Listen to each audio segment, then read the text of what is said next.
E a palavra do Senhor hoje, ela tem um título que fala muito sobre quem eu sou e quem você é. Eu quero que você fale para alguém assim, ó, você é a resposta de Deus. Fala aí para alguém. Você é a resposta. Fala com ousadia aí, com autoridade. Ei, você é a resposta de Deus. É isso aí, amém. Vamos ler aí Isaías 6, Isaías capítulo 6, versículo 1.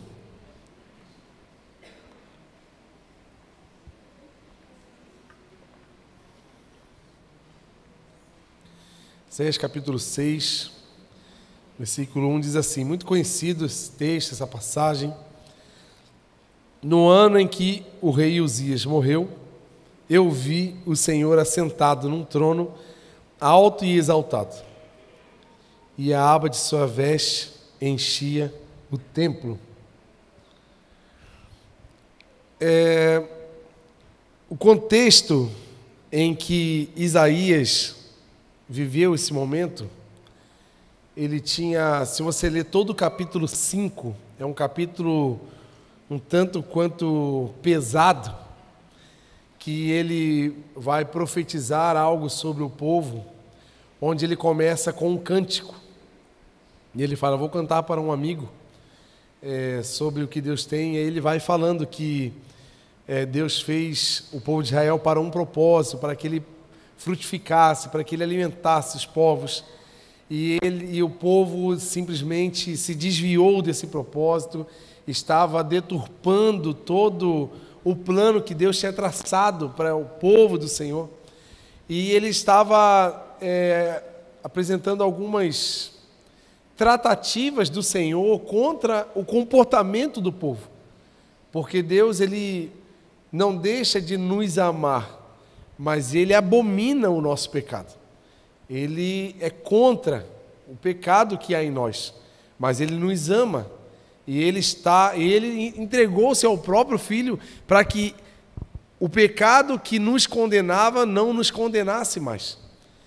Então, quando o rei Uzias faleceu, depois disso, o rei Uzias foi um rei até muito bom. Ele fez com que o reino de Judá, que já estava separado em dois reinos, o reino do norte e o reino do sul, e o rei Uzias, ele fez com que o reino de Judá crescesse muito, prosperasse. Ele tinha uma administração muito grande, ele conseguiu construir muitas torres de vigia, ele tinha um exército gigante, só que depois disso vieram reis muito difíceis, muito complicados, muito de costas para Deus. E um dos contextos que o povo de Judá vivia, primeiro o contexto de crise, era um contexto de muita crise. Você vai ver aqui todo o desenvolver da palavra, você vai perceber que parece muito com os dias atuais em que vivemos. Primeira crise que o povo vivia era uma crise política, porque um rei muito bem sucedido havia morrido, e ele perdeu o seu trono e foi trocado por reis muito complicados, Acais, Manassés. Então foi uma decadência muito grande, e onde a liderança do povo está contra a vontade de Deus, e isso faz com que o povo também se desalinhe da vontade de Deus e desencadeia muitos problemas morais, sociais. Outra crise que estava acontecendo no povo era uma crise econômica. O rei da Síria ele estava atacando o povo de Judá, e eles cobravam impostos pesadíssimos, anuais, para o povo, e o povo tinha que trabalhar praticamente dobrado para se manter e pagar os impostos. Parece um pouquinho, né?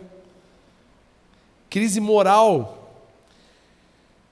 O povo não tinha mais decência, perverteram a verdade em mentira, e trocaram os valores da família, valores financeiros. As pessoas que tinham poder financeiro na época aproveitou a crise e começou a comprar muitos bens, muitas posses, e eram praticamente donos de todas as terras E eles faziam com que o povo pagasse o que eles queriam, porque tudo era deles. Não tinha um pensamento humano sobre a necessidade. Era tudo voltado ao poder, ao dinheiro, à ganância. Né? Os legisladores da época começaram a declarar leis injustas para oprimir o povo. Esse era o contexto moral do povo de Judá na época onde o rei Uzias morreu. O povo chamava o bem de mal, o que era bom se tornou ruim, e o que era ruim se tornou bom. Chamando o que era doce de amargo, e o que era amargo doce. É a mesma coisa que você chegar para mim agora e falar assim: nossa, que delícia esse prato de jiló. Quem come jiló aqui? Carioca come muito jiló, né? E eu sou um carioca muito fraco, eu não como jiló, não consigo comer jiló, né? Mas jiló é ruim também, né, gente? Não é um negócio muito gostoso. Quiabo, quem come quiabo? Meu Deus, não. Gente, eu sou um ET aqui. Que isso? Tá, vamos mais fácil. Quem come... Oi? Chuchu. Ah, mas chuchu não tem gosto de nada, né? Chuchu perto do pimentão vai ter gosto de pimentão. Chuchu perto da batata vai ter gosto de batata, né? Chuchu é aquele crente influenciável, né? Encosta, né? Quem está perto dele influencia ele. O chuchu é esse camarada, né? Eu não vou falar de comida não, porque eu acho que o errado que sou eu. Vamos mudar o assunto.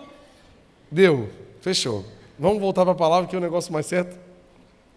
Mas as pessoas estavam trocando, falando que o chocolate era ruim, né? Que o hambúrguer era ruim, que a pizza era ruim. Meu Deus, tá vendo? Tem ninguém que gosta de pizza não, que gente? Só eu? Rapaz, eu acho que eu sou desse povo aqui, hein? Botando o que é bom para ruim. Então eles estavam trocando os valores. O que era certo não era mais certo. E o que era errado se tornou certo.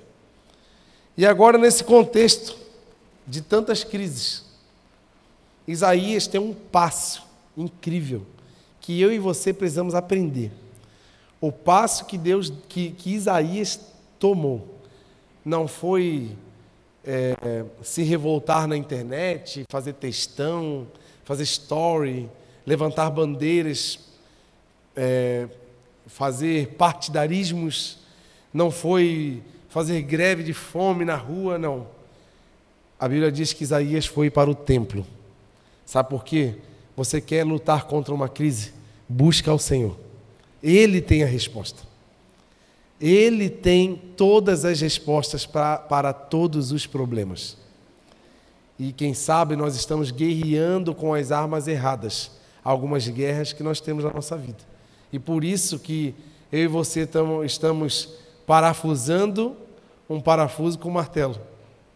E não vai dar muito certo. Tu pode até assim, com muito trabalho, assim, talvez conseguir, mas não vai ser algo bem feito, porque você está usando a ferramenta errada para resolver um problema. Mas Isaías não foi chamar o exército, Isaías não foi fazer uma grande movimentação, Isaías foi buscar aquele que reina para sempre. E ele foi para o templo, e ele teve uma visão, que foi essa visão de Isaías 6. Eu vi o Senhor assentado num trono alto e exaltado, e a sua veste enchia todo o templo. Ele teve 3 visões claras aqui quando aparece essa visão. Primeira questão que ele vê, primeiro porque ele olhou para cima. Enquanto eu e você estivermos olhando para o problema, ou de tanto olhar para o problema, nós estamos tristes, desanimados e cansados, começamos a olhar para baixo, nós vamos ficar igual um hamster na rodinha, correndo sem sair do lugar. Ou aquele camarada crossfit, né, tipo Lucas, assim, que vai para a esteira e fica 1 hora correndo, né? Corre, mas tudo bem, está fortalecendo, mas não sai do lugar. E então Isaías olhou para cima, como Davi, que ele olhou para os montes, ele olhou para todas as coisas que poderia trazer segurança. Ele falou assim: de onde vem meu socorro? Ele quer saber, meu socorro venha do Senhor. O meu socorro, o teu socorro, vem do céu, vem do alto. Então, ele olha para cima e vê quem? Vê Deus. Porque se você olhar para frente, tu vai ver o teu problema. Você vai olhar e vai se assustar. Você vai se incomodar, você vai se entristecer. Porque não é para a gente olhar e se ocupar com o nosso problema, é para a gente olhar para o céu, para Deus. E o que acontece? Deus, ele já estava, a Bíblia fala que no início a terra era sem forma e vazia, mas, sabe por quê? A terra, ela pode não ter forma, ela pode talvez não trazer uma solução. Quando Deus criou a terra era sem forma e vazia, porque aqui embaixo não tem forma mesmo. Mas desde quando a terra era sem forma, Deus já estava no trono. Então, mesmo que não tenha forma, mesmo que não tenha solução, Deus vai estar pronto no trono. Você acredita nisso aí, amém? Então, já estava preenchido da sua glória, mesmo sem forma. Então, a terra, ela pode ter crises, ela vai ter crise. Não se assuste, porque a tendência sempre será de crises.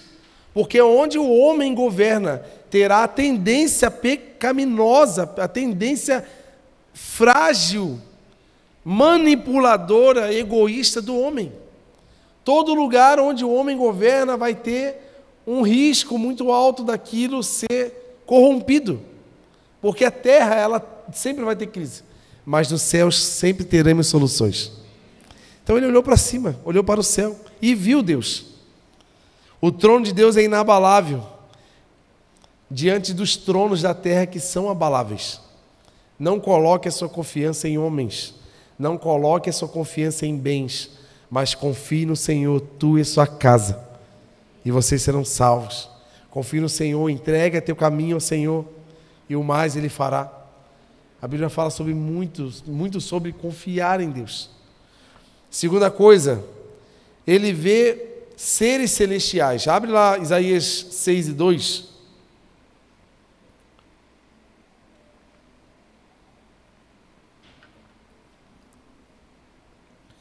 Acima dele estavam serafins. Cada um deles tinha 6 asas. Com 2 cobriam o rosto, com 2 os pés, e com 2 voavam. E proclamavam uns aos outros. Olha o Alelon aqui presente. Adoração.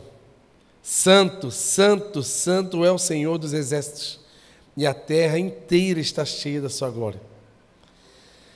Deus, ele não é apenas poderoso, mas a essência dele é a santidade. Nós não vamos encontrar na Bíblia dizendo assim, a Bíblia vai dizer que Deus é amor, a essência de Deus é amor. Mas você não vai ver escrito assim, Deus é amor, amor, amor. A Bíblia vai dizer que Deus também é justo. Mas você não vai achar na Bíblia Deus é justo, justo, justo. Sabe por quê? Porque a santidade compõe todas os outros adjetivos, as outras atribuições. Então ele é santo, santo, santo. Então o amor dele também é santo. A justiça dele também é santa. A ira de Deus é santa. Tudo que há nele é santo, porque ele é santo.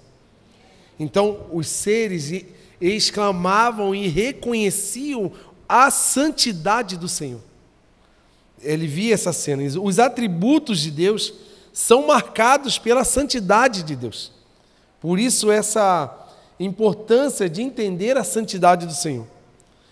E para você ter uma ideia, que os anjos usavam, eles tinham 6 asas, né? Eles usavam 2 para cobrir o rosto, 2 os pés, e 2 para voar, né? Porque não se serve a Deus sem adorá-lo. Quando você vê 6 asas, apenas 2 voando, servindo, e 4 escondendo, que representa a adoração, está falando que para eu e você servirmos ao Senhor, nós temos que entender que temos que ser verdadeiros adoradores, porque todo serviço é uma adoração ao Senhor. Tudo que fazemos, seja botar um crachá e receber as pessoas, aquilo é uma adoração ao Senhor. Quando você vir aqui encostar nessa câmera e apertar aqui para filmar a pregação, você está adorando ao Senhor. Quando você trabalhar lá na técnica, ouvir, não é só aqueles que tocam e cantam que estão adorando o Senhor. Tudo que tem fôlego, louve ao Senhor. Toda atitude que fazemos, ela precisa ser primeiro em adoração. Por isso que você vê uma cena que expressa tudo isso. Então a adoração sempre vem primeiro do que o serviço. Não tem como servir ao Senhor sem primeiro adorar ao Senhor. Temos adoradores aí na casa, não? Amém? Glória a Deus. Terceira coisa que Isaías vê. Ele vê que os anjos também proclamam o que Deus faz, não apenas o que Ele é. Porque eles estavam lá proclamando, né? Tu és santo, tu és santo, tu és santo, dizendo a essência maravilhosa do Senhor. E depois eles exclamam, a terra está cheia da sua glória. Eles veem que Deus é santo e que é aquele que tem o poder sobre todos os poderes. Mas ele também via que a glória de Deus se estendia sobre a terra. Então é interessante que nós podemos ver a criação. Na criação podemos ver Deus. Vamos abrir Salmos 19, 1.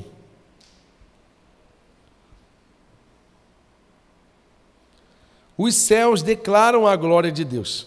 O firmamento proclama as obras das suas mãos. Um dia fala disso, a outro dia, uma noite, revela a outra noite. Sem discurso nem palavras, não se ouve a sua voz, mas a sua voz ressoa por toda a terra, e as suas palavras até os confins do mundo. Nos céus ele armou uma tenda para o sol. Sem nenhuma palavra de Deus, você consegue ouvir, olhando para a natureza. Quem é que para às vezes assim para ficar olhando a natureza e tu, tem muito Deus nisso aqui? Quem é que é assim, meio hippie, assim, tipo eu? Fico olhando para a natureza assim, uau, né? Fico maravilhado. E eu trouxe algumas coisas que, se você buscar na internet sobre design inteligente, que é uma teoria que muitos cientistas descobriram, que eles não inventam, mas eles descobrem. E é até uma questão um tanto quanto polêmica na educação, porque já foi, em alguns momentos, eles tentaram introduzir essa matéria científica nas escolas, nos Estados Unidos, no Brasil, mas não deixam entrar, porque eles têm uma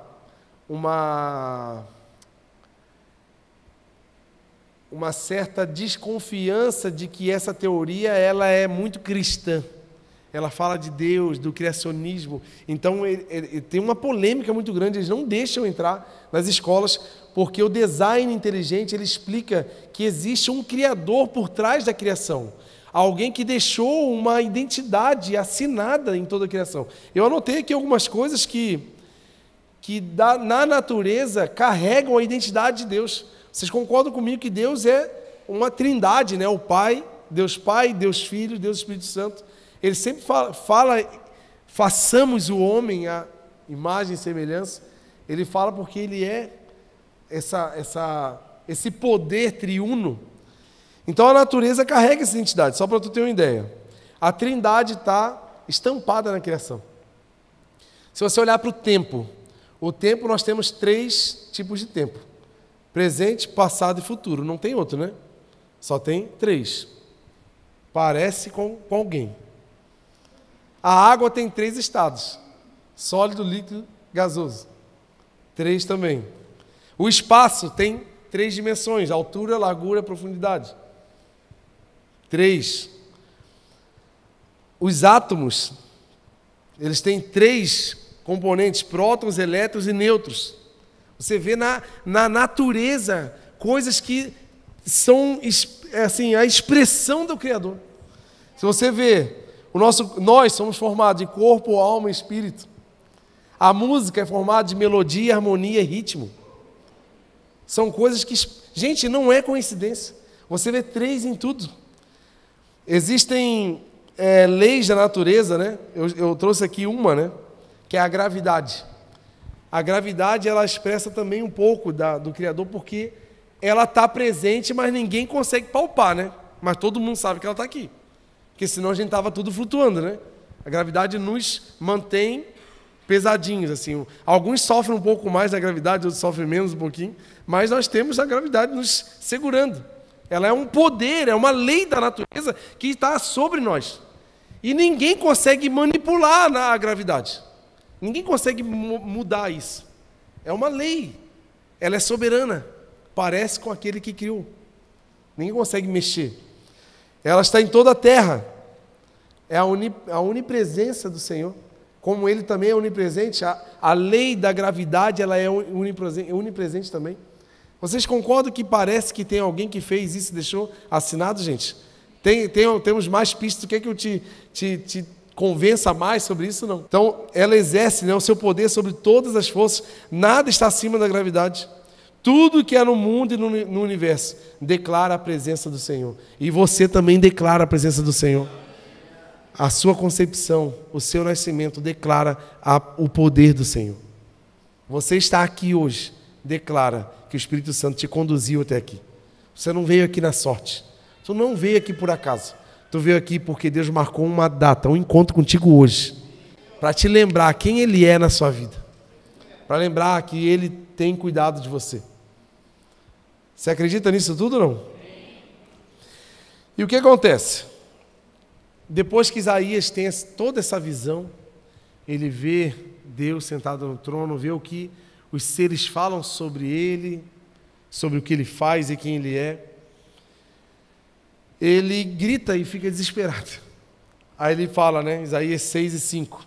Então eu gritei, ai de mim, estou perdido, pois sou um homem de lábios impuros, vivo no meio de um povo de lábios impuros, e os meus olhos viram o Rei, o Senhor dos Exércitos. Por que ele fala dos seus próprios lábios e do povo que ele vivia? Daquele contexto.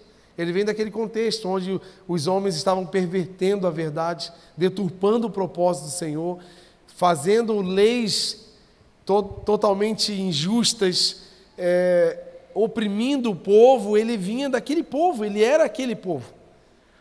E aqui nos traz uma lição muito importante, porque o primeiro passo da nossa vida com Deus é Deus se revelando quem Ele é para nós. É tudo isso que eu falei aqui para vocês. Deus está aqui revelando os segredos dele para nós. Você acredita nisso aqui, gente? Tudo isso aqui são coisas que Deus está falando, olha, eu estou presente. Eu estou aqui com você. Eu estou aqui, ei, e aí? E Ele se revela a nós. E quando Ele se revela a nós, a luz dele chega em nós. E o que é revelado depois dele? Eu sou revelado. E o que acontece? Eu percebo quem eu sou. Posso falar uma coisa muito importante?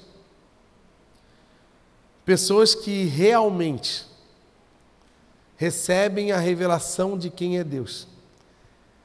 A primeira revelação que ele vai receber é sobre os seus próprios erros. Tem muita gente dizendo que foi revelado pelo Senhor, mas ele só está olhando o erro dos outros. Ele só está revelando a vida dos outros, mas ele não está conseguindo enxergar a sua própria vida. Então, se você quer saber se você teve um real encontro, uma real revelação de quem é Deus na sua vida, você vai perceber que a primeira revelação que você vai receber vai ser sobre você. E nesse momento, você vai ficar desesperado. Nesse momento você vai olhar para você e falar, meu Deus, eu estou perdido. Olha quem eu sou. Triste é quando olhamos no espelho de forma honesta e percebemos os nossos próprios erros. E a gente descobre que estamos perdidos. Só que aquele que enviou o seu próprio Filho veio nos encontrar. Estávamos condenados, estávamos perdidos, mas aquele que veio dos céus nos encontrou e nos tirou das trevas e nos transportou para a maravilhosa luz. Então foi a primeira coisa, ele revelou os seus próprios erros. É perceber quem somos na íntegra e reconhecer a nossa fragilidade. Eu quero que nesse momento você olhe para si, olhe para dentro de você e reconheça as suas verdades. Reconheça aonde estão as suas fragilidades, Quais áreas da vida nós temos dificuldade de nos governar, de ter o domínio próprio, de desfrutar do fruto do Espírito? E para o pecador sem solução, tem um Deus com salvação. Quem aqui já recebeu esse Deus com salvação? Pensei que tu ia assim dar uma alegrada assim. Ou você está triste ainda com a tua realidade? Talvez você está igual a Isaías. Meu Deus, olha o que tem dentro de mim. Mas para todo pecador sem solução tem um Deus com salvação. E qual é o problema do pecador religioso? É que ele não encontra em si falhas, porque ele está tão ocupado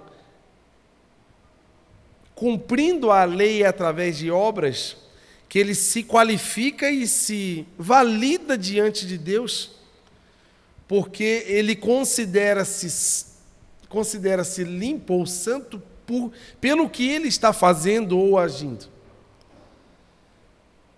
Mas Deus deixou bem claro que a salvação não vem por obras para que ninguém se glorie, mas é pela fé, é pela graça, é porque Ele nos amou primeiro e por isso o amamos. Porque não fomos nós que escolhemos o Senhor, mas Ele nos escolheu e nos colocou para que produzimos frutos e frutos que permaneçam. O religioso ele vai ter uma dificuldade muito grande de encontrar restauração, porque ele nunca vai achar que precisa de restauração. Ele não consegue olhar para si, porque ele se esconde atrás da lei. Mas aquele que é honesto, ele já se desespera com a sua verdade e faz como Isaías. Meu Deus, para que eu fui tocar nesse assunto? Descobri um monte de coisa em mim que eu não sabia. Como é bom descobrir, gente, sabe por quê? Quando você descobre onde está a sua ferida, você vai conseguir tratar ela com remédio e vai curar ela. Mas enquanto a gente não é simples, humilde o bastante para buscar a minha ferida, não está tudo bem. Não, está tudo bem, eu estou vindo na igreja. Não, eu sou um dizimista fiel, aleluia, meu Deus, ó. Estou sentindo aqui uma presença. Não, eu louvo ao Senhor, eu sou um levita na casa do Senhor. Não, eu não falto. Não, eu ajudo, eu trabalho, eu faço isso, eu faço aquilo. Nós não fazemos para sermos salvos, nós fazemos porque somos salvos. Você tem se envolvido na casa do Senhor, você tem participado, você tem servido pessoas, não para você se sentir mais limpo e mais santo, mas porque você é santo, você tem produzido frutos na casa do Senhor. Porque não foi a sua atitude que te santificou, mas foi aquele quem te justificou. A justificação é uma mudança de status a partir de alguém que fez por nós. Foi na hora da condenação final, na hora de bater um martelo sobre tudo aquilo que nós fizemos, Jesus foi e pagou por nós e nos liberou da culpa. E agora por isso eu vivo, produzo por causa desse ato de justiça. E como é bom quando eu desfruto desse ato. Como é bom quando eu reconheço as minhas falhas. Porque é na minha fraqueza que o poder de Deus se aperfeiçoa na minha vida. Quem quer que o poder de Deus se aperfeiçoe na sua vida? Então reconheça as suas fraquezas. Seja honesto, seja sincero, seja verdadeiro. Não fique enrolando, não fique enchendo linguiça na vida, não. Não fica empurrando com a barriga. Mas seja revelado pelo Senhor. Entre debaixo da luz que clareia as trevas e dissipa todas elas. Então ele consegue enxergar, e todo aquele que reconhece, ele encontra misericórdia. Pode ter certeza que se você reconhecer os seus erros hoje, você vai ser abraçado pela misericórdia do Senhor. Você vai se sentir leve, aliviado, porque você vai perceber, eu não tinha como pagar essa minha dívida. Ainda bem que Ele pagou por mim. Então, o que aconteceu? Isaías 6:6, volta lá.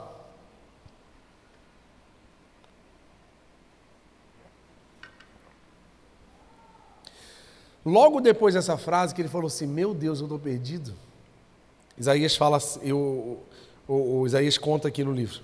Então um dos serafins voou até mim, trazendo uma brasa viva que tinha tirado do altar com uma tenaz. E com ela tocou na minha boca. Veja, isto tocou os seus lábios. Por isso a sua culpa será removida e o seu pecado será perdoado. Tem um detalhe muito importante, porque por que o anjo tocou com a brasa nos seus lábios? O que Isaías falou quando viu? Eu sou um homem de impuros lábios. Exatamente aonde ele identificou o pecado. Foi aonde superabundou a graça. Exatamente aonde você caía, agora você não cairá mais. E pelo contrário, você vai levantar outros que caem naquela mesma área. O seu maior testemunho vai ser a sua queda e quando Jesus te levantou daquela queda. É onde você vai levar o testemunho e muitos crerão, porque você vai ter algo a dizer. Olha, eu tinha lábios impuros, mas um anjo veio, tocou meus lábios e perdoou os meus pecados. Está vendo que para todo pecador sem solução existe um Deus com restauração e salvação? Quem quer ser restaurado pelo Senhor nessa noite? Meu Deus! Então, após a restauração de Isaías, Deus faz uma convocação, e aqui eu enxergo uma sequência de atos. A sequência que Deus trabalha na minha vida e na sua vida é a seguinte. Se o Will puder ir lá para o teclado para a gente já começar a ir para o final, me ajuda. O Will está recém-operado, gente. Está com o ombro ali operado e está tocando teclado para a glória do Senhor Jesus. Você pode aplaudir o Senhor Jesus por pessoas assim, né? Glória a Deus. PH acabou de voltar de férias, está descansado, né, Will? Daqui a pouco é ele nessa escala aí, né? Eita, PH. Está aí com um sorrisão de férias aí. Daqui a pouco vai estar aí tocando aí o terror com a gente. E a sequência de Deus, gente. Guarde essa sequência no seu coração. Porque muitos de nós conhecemos essa sequência. Muitos de nós vivemos essa sequência, mas não vivemos ela completamente. E hoje, pode repetir essa palavra hoje comigo no 3? 1, 2, 3. Hoje, essa sequência vai começar na sua vida. A sequência que começou na vida de Isaías, vai acontecer na minha vida hoje. A sequência foi o quê? Primeiro, Deus se apresentou. Quando Isaías olhou para o alto, Deus apresentou o poder e a glória dele. Segundo, Deus revelou quem ele era e revelou quem Isaías era. Segundo passo que nós temos quando conhecemos a Deus. Terceiro passo, Deus transformou e perdoou a vida de Isaías. Quem sabe você está se identificando. Tem alguém se identificando aí, nessa sequência aí? Conheceu a Deus, foi revelado, foi perdoado. Quem se sente perdoado aí por Deus aí, gente? Você se sente perdoado aí por Deus? Talvez alguns de nós nos sentimos perdoados, mas ainda não fomos transformados. Talvez precisamos dar esse passo. A transformação, ela vem junto com o arrependimento, porque ela muda a direção dos nossos atos. 1, 2, 3. Quarto passo de Deus para a nossa vida. Ele nos convoca. E o quinto passo, Ele nos envia. Então, se você vê, Deus foi revelado, se apresentou, revelou Isaías. Ao revelar, Ele trouxe uma transformação e perdão sobre os seus pecados. Após ser transformado, Deus faz uma convocação. Isaías 6 e 8 diz assim: Então ouvi a voz do Senhor conclamando: Quem enviarei? Quem irá por nós? Não sei se você conseguiu identificar, no tempo em que vivemos, se faz sentido o tempo que Isaías vivia. Um tempo de crise política, uma crise moral, crise financeira, um tempo de deturpação do que é certo e errado, um tempo onde as pessoas trocavam o valor do que era bom e do que era ruim. E naquele contexto onde existia um caos social, Deus faz uma obra na vida de um homem. Só que o interessante é que Deus não está, Ele não para na transformação. Porque Deus não te transformou, Ele não te escolheu para você e eu sermos apenas um espectador das coisas lindas que Ele faz. Mas Ele se revelou para você. Ele te revelou para Ele. Ele te transformou e te perdoou. E agora Ele faz uma convocação para Isaías. E agora, quem enviarei? Isaías estava vendo o contexto que ele vivia. Quem sabe você tem visto o contexto que você tem vivido, social, moral, quem sabe familiar, dentro da sua casa, no meio dos seus amigos, na empresa em que você vive. E Isaías responde ao Senhor. Sabe por quê? Essa sequência é completa quando Isaías se posiciona. Quando ele fala assim: quem enviarei? Quem irá por nós? Isaías não se faz de surdo, né? Isaías não fica assim, bota um fone, aumenta a música, né? Quantos de nós, há alguns anos, meses, ou talvez dias, estamos sentindo no nosso coração alguma chama, algum chamado, diante de alguma necessidade, diante de algum caos? Quantos de nós, mas quantos de nós estamos sendo negligentes a tudo o que está acontecendo? Talvez a minha desculpa tenha sido: eu não sou capaz. Ou a minha desculpa tem sido: eu não tenho condições. Eu não consigo, porque eu não sei, ou porque eu não posso, ou porque eu não consigo me locomover. Isaías não se finge de surdo, ou de despercebido, ou de desentendido. Ele responde a Deus, a tudo o que Ele fez por ele. Você percebe que todo o processo foi Deus que fez? Isaías tem uma pequena parcela em falar: eis-me aqui.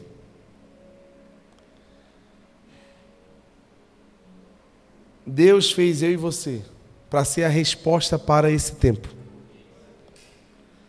Deus tem nos colocado nesse tempo, nesse templo, nessa cidade, nesse bairro, nesse momento, não para de culto a culto virmos com aquele peso, aquela sobrecarga da vida, da ansiedade em que vivemos, atrás das coisas, atrás de bens, atrás de realizações. Não que isso não deva ter, nós precisamos realizar, nós precisamos trabalhar, nós precisamos conquistar, nós precisamos ter uma estrutura na vida, nós precisamos nos formar, nós precisamos formar uma família, precisamos ter uma estrutura financeira.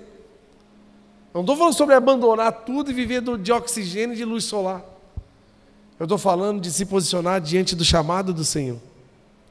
Porque se você vê, tudo que precisava ser feito na sua vida já foi feito. O que está faltando é um eis-me aqui. Interessante que isso aconteceu na visão de João. Quando ele teve a visão no Apocalipse, ele olhou e viu um livro escrito por dentro e por fora, fechado com selos. E ele ficou desesperado por não ver ninguém no céu e na terra capaz de abrir aquele livro. E ele começou a chorar. Só que o anjo tocou nele e falou assim: olha ali de novo. E eis que um cordeiro apareceu e tomou o livro e desatou os 7 selos. Foi aquele que Deus enviou, o Filho unigênito, o único que era filho, se tornou primogênito. Tu entende essa mudança que Jesus se tornou? Aquele que era unigênito, o único, Ele resolveu vir até nós, nos salvar, para nos tornarmos irmãos, herdeiros da herança celestial. E agora ele não é mais unigênito, agora ele é o primogênito, porque ele agora tem um monte junto com ele. Ele veio até nós. E a obra não acabou nisso, porque ele deu uma palavra para nós. Ide por todo mundo e pregai o evangelho a toda criatura. Saia do seu lugar e fale para todos aqueles essa notícia, porque muitos não conhecem sobre o que eu fiz por eles. Eu não estou falando apenas sobre pregar como uma palestra, como uma fala, mas eu e você sermos uma peça de mudança na vida das pessoas. Eu só vou conhecer o seu vizinho o dia que você trouxer ele aqui no culto. Mas você já conhece, a salvação já está morando do lado da casa do teu vizinho. Eu não vou conhecer os seus amigos de trabalho, ou o teu chefe, ou o dono da tua empresa. Porque a igreja já está lá dentro da empresa e é você a igreja. Esse tempo que a nossa igreja está vivendo é um tempo de colheita de muitos frutos. Mas para que haja uma colheita precisa haver trabalhadores. E não é sobre a minha e a sua capacidade, é sobre se apresentar.